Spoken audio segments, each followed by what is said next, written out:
my name's Jennifer DeMarta and I'm the Managing Director of an organisation called Strata-g Labour Solutions. Strata-g is the industrial relations service provider or the chosen labour lawyers for the Motus Group.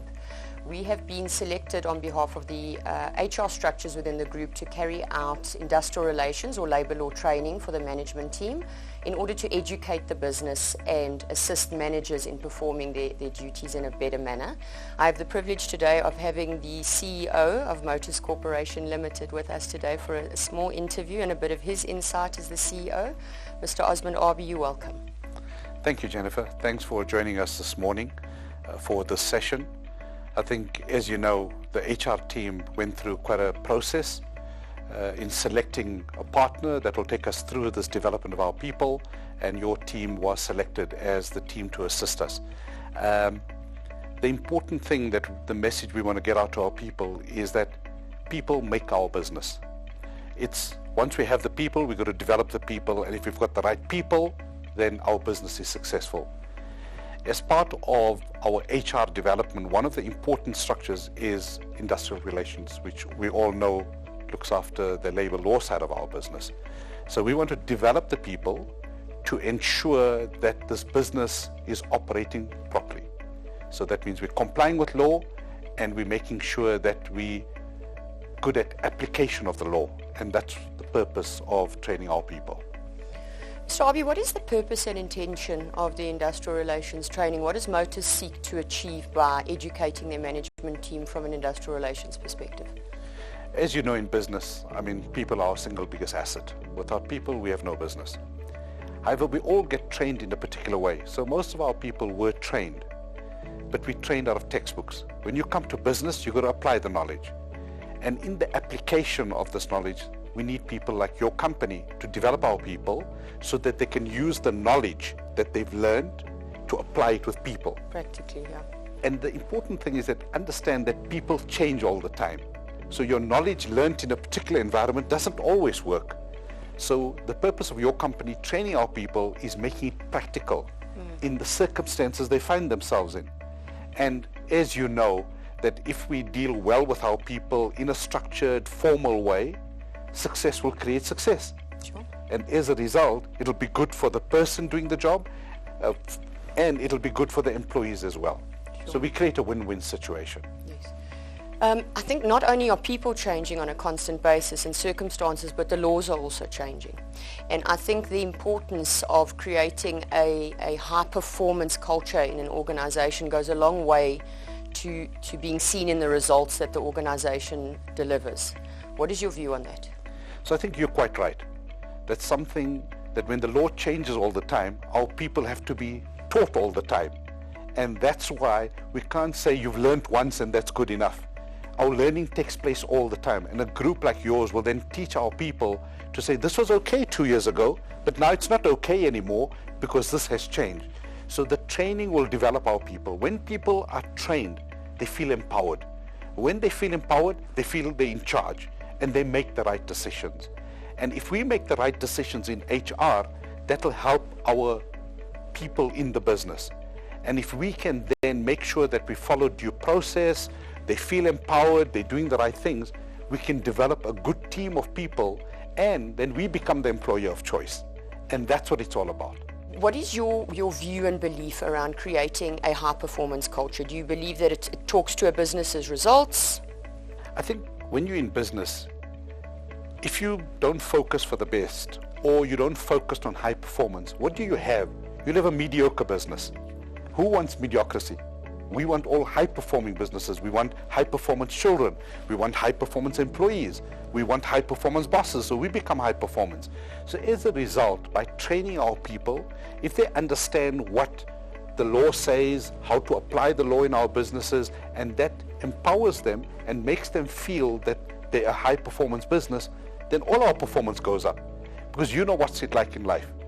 We're as strong as our weakest link. Sure. So if you get one weak link in your team, it's going to pull the team down and they'll go to the lowest common denominator. Sure. So if we get a high-performance HR department, we get high-performance people, you become a high-performance business. And that's what training is all about, is training the single biggest asset which you have, which is people. And I think that will make us a winning team. You've brought up an interesting point in the sense that you feel that the training will empower managers.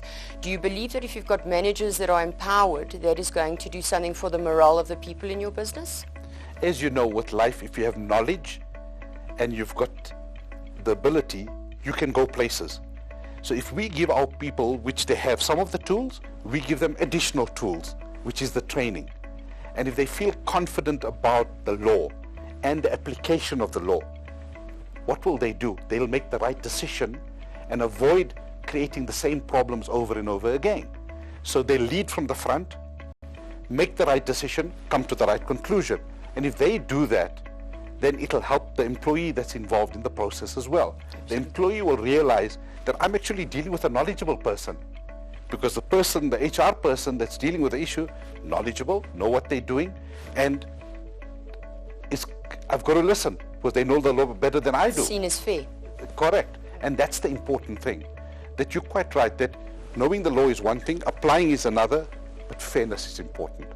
But I can only be fair if I know the law. Sure. Otherwise I become emotional. And that brings me to my next question. What is your views on your managers understanding what is fair and acceptable from a labour law perspective? Over time, we're a business that grew up under Imperial. So we grew up where there was a logistics business and a motor business. So we were quite informal. But over time, and now that we've listed separately, we've got a motor focus. We want to focus our people on the issues that are relevant to them. And that's where industrial relations and labour law is becoming more critical. So we're saying if we empower the people, train them to do what is right, they will then take that message to the people, and the people will understand that we're leading from the front. When you lead from the front, you can only become a better business. And that's what we're trying to do, is we're trying to change from the old to the new. And part of the change is our development of people. Mr. Arbee, tell me, what is your opinion and what are your views around a business that has strong principles of discipline? I think in anything in life we do, whether you're with your children or whether you're at school or whether you're in business, we all know discipline is first priority. If we, in an organization where we follow the rules, we apply the rules, we're fair and we're disciplined, then that'll become your norm. That means you become the A team. And the performance will come thereafter. Correct, because if I feel good about myself, I know I'm being judged fairly, what do? I raise my game. And when I raise my game, I do it for the benefit of the company. The company does well on the other side. And all of a sudden, you get a situation where we become the employer of choice because we're performing at that level. And I think that's the whole idea. Today we're talking about IR, but tomorrow we'll be talking about something else. Sure. But if each element in our business is doing well, we just become a better business. And that's what it's all about. You've mentioned on a couple of occasions the phrase employer of choice. Do you believe that this industrial relations training can aid you in moving in that direction to becoming an employer of choice? The reason why we want to be employer of choice is that we're the biggest motor group in this country. We're the most integrated motor group in this country.